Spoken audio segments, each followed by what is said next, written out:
Poland, why are you a square? All of your provinces are also square. Romania is square. Germany is square. Bulgaria is also a square. The whole world is a square? Hold on a second, where's the Soviet Union? Up at the top? Oh my god. Yes, everyone, welcome to another episode of How Much Can We Deform HOI4. Today, we have turned every single province into a square and created this monstrosity. Who are we going to play as in this insane world right here? Well, I was thinking maybe Denmark, since they make Legos, but I don't really love their position on the map. I was thinking America, but they're just too big. So you know what? I hear the South calling me. I hear the tune of a man that I haven't heard in a long time. Hirohito. We're playing Japan, baby. Historical focus is on, and we shall begin. Let's go. Here is our starting situation as Japan. We have Manchukuo, we have Menguko here, our two puppets, and then we have the big Chinese states here. They're all clustered up in this region here. We also have the Philippines to our north, and America, huge America, to the west of us. And for the south, we have Cuba, Haiti, and a bunch of American nations, which actually extend for quite a bit. Oh my god, how long is this? There you go, Liberia. Not really an American nation, but actually kinda. Look at the flag. It's America, but with one star. There's also New Zealand, Australia, and the Dutch East Indies above us, which we are going to go to war with at some point. And the rest of the allies too, the UK, France, the British Raj, Canada, everybody. As for the focus, we are going to go down the only viable path, purge the HOI4 faction. You might be wondering, by the way, how do the states look? Well, they look like this. Yep, they are disgusting, they look like Tetris pieces. I think this one literally is a Tetris piece. As usual, it's time to see what this beautiful specimen of a man right here is going to do against Ethiopia. Okay, Ethiopia is actually pushing. What is going on? Oh my god, they're pushing so much. They're pushing all the way to Italy. What are you doing, Mussolini? Okay, his troops are finally there. They're actually pushing back now. The issue with Italy is that in the middle of their country, they have the Libyan desert, which is impassable, which means half of their country is cut off. Could I have changed that? Yes. Did I change it? No. Why? Because I dislike seeing this beautiful man suffer. He actually managed to get an encirclement in this box, and he cleared the encirclement. Beautiful. I'm looking at my production, and I really don't think we're gonna be needing any of this. So you know what? Ships, bye-bye. The Ethiopians are holding surprisingly well, but Mussolini will still win this for sure. Another big change with this is that there is supply literally everywhere. There's no need for supply hubs, there's no need for railroads, just everything has full supply. Although you can still get encircled. And yeah, this looks like the end for Ethiopia. Just one place left, Makale. And Ethiopia has capitulated. Good job, Italy, good job. The Spanish Civil War has begun, and it's looking, well, it's looking like something. Immediately it looks like there's huge changes to all the borders. It's like there's not even an unplanned offensive modifier. Now it seems to have slowed down a little bit, but it's not looking good for Republican Spain. Madrid is about to fall. This could be the fastest Spanish Civil War. The anarchists just rose up, but not in Barcelona, no. In this place here, what is this place?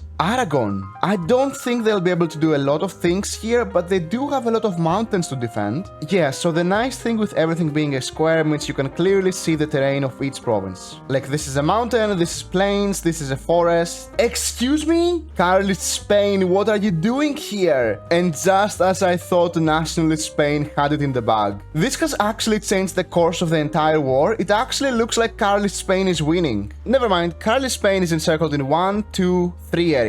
To be honest, I think the anarchists are actually in the best position to win this war. As for Mr. Hirohito though, I think it's time to start eyeing up Mr. Chiang Kai-shek by doing the Marco Polo Bridge incident. We're gonna send all of our units to the front here. We're not gonna call Manchukuo in, so we don't have to deal with this front. It's going to be us and Menguko. And from what I'm noticing here, the entire front is mountains except for this one province here. This is where we'll have to do our breakthrough. The Chinese alliance is actually looking quite a bit scary compared to our alliance. The allies look the most scary. Also from this distance, the terrain literally looks like a Minecraft texture. And we have the war goal against China, so Mr. Chiang Kai-shek declare war. And call in this beautiful man right here, Prince Dem Chung... I can't say that, no. If I say that, I'm gonna go to jail. I cannot say that. Call to arms. And we are breaking through this one province here, beautiful. The Shangzi, by the way, have 31 units up here. Incredible. I absolutely love fighting in China. If you could even call this China at this point. We have gotten our first encirclement, and fittingly enough, it is a square. It's like pottery. We've gotten our first set of tanks out, so the encirclements may begin. This one is already being cleared, and nationalist Spain has won the war. On time 2. Germany just got the Sudetenland and broke Czechoslovakia into 2 pieces in the meantime. Also Poland, a bit far away from the mainland, but you know what? Free land is free land. Turkey has also gotten Hatay. Where is Hatay, you may ask? Do you see it? Do you see it? Right here in France, baby.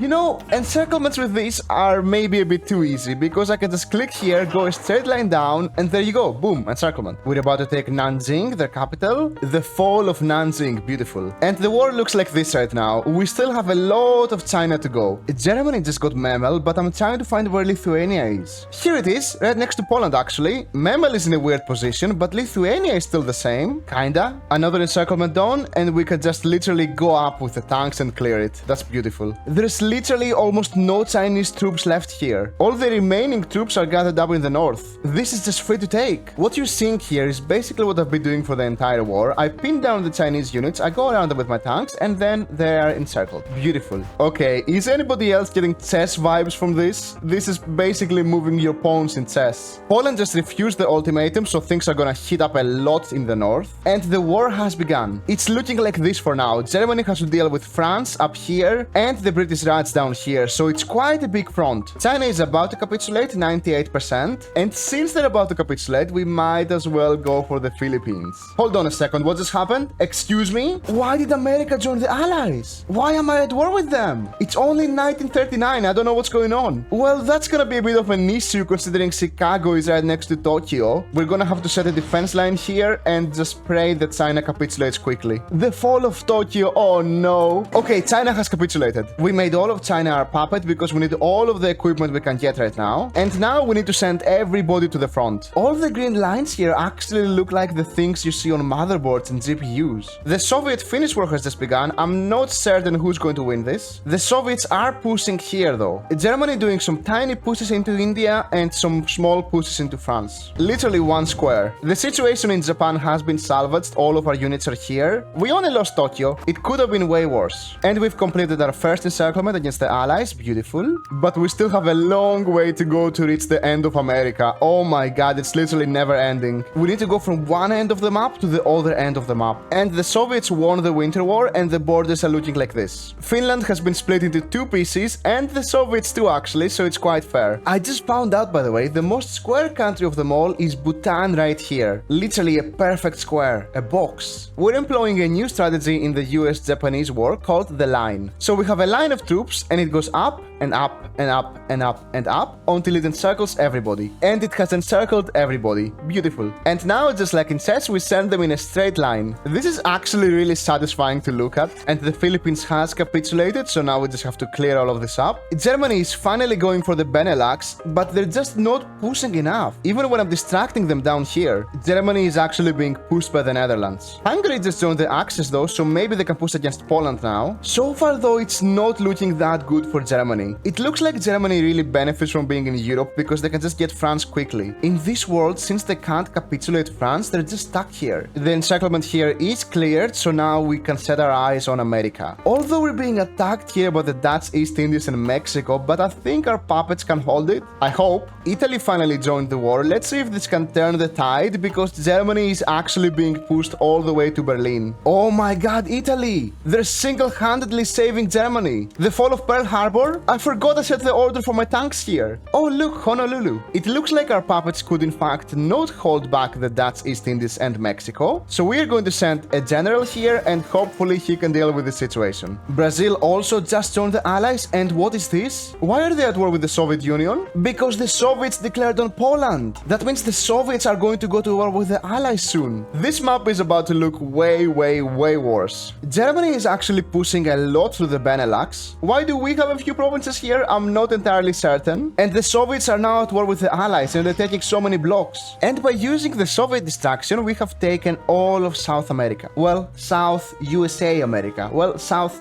okay, you know what I mean. The British Raj just capitulated, so France has this whole front to worry about now. Poland is also being pushed. I think this is it for the Allies. They're collapsing. We're now starting to move completely unopposed through American territory. And if you check the capitulation, the Allies are not looking good at all. Greece has also joined the war, but it's not gonna change much. And we've reached all the way to Canada. Since the allies are completely collapsing, I figured we might as well take out some small countries too. Usually Saudi Arabia wouldn't be this small, but here they have really small tiny boxes. The first big nation just capitulated, of course it's France. And it's looking like this, look at VC France. Absolutely disgusting. I'm pretty sure this means that the Germans are encircled up here, and we are now entering into Australia. With literally no resistance, by the way. I don't know what the Australian troops are doing. Maybe off in the desert somewhere fighting emus. Hold on a second, is that an emu? No, it's just the UK and Portugal. Australia is ours, America is still being pushed, but even though they've been pushed so far, there's still only 35% towards capitulation. The liberation of Paris, excuse me? So it looks like Germany was in fact encircled. And Vichy France seems to have rejoined France. This war has been absolutely crazy. You know how earlier I said Greece wouldn't change much?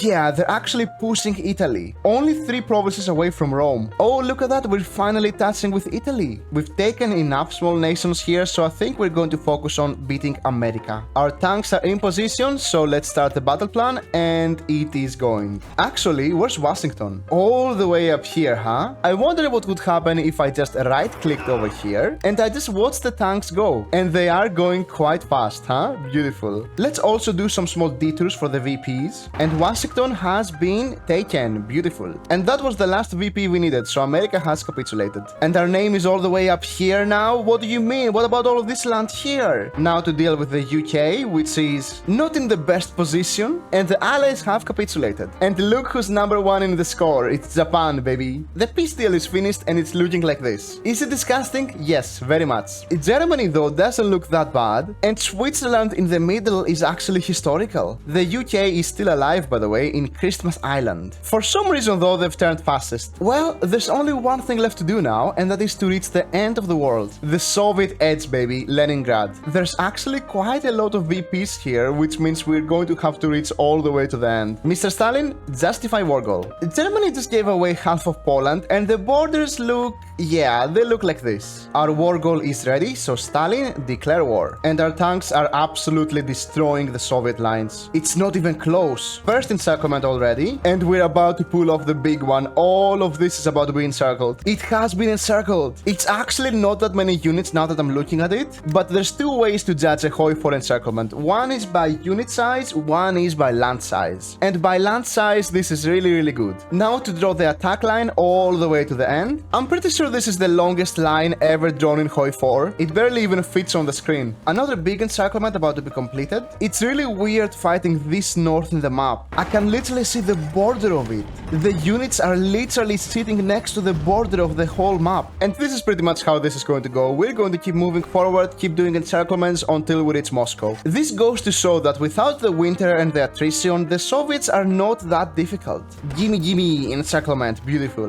The snow is still snowing us down though. We're only moving at 1 kilometer per hour, which I'm pretty sure is the minimum. Because of the snow, we have slowed down quite a bit, but once summer is here, we should be able to push all the way to Moscow, which is still quite far away. I think it's about over here.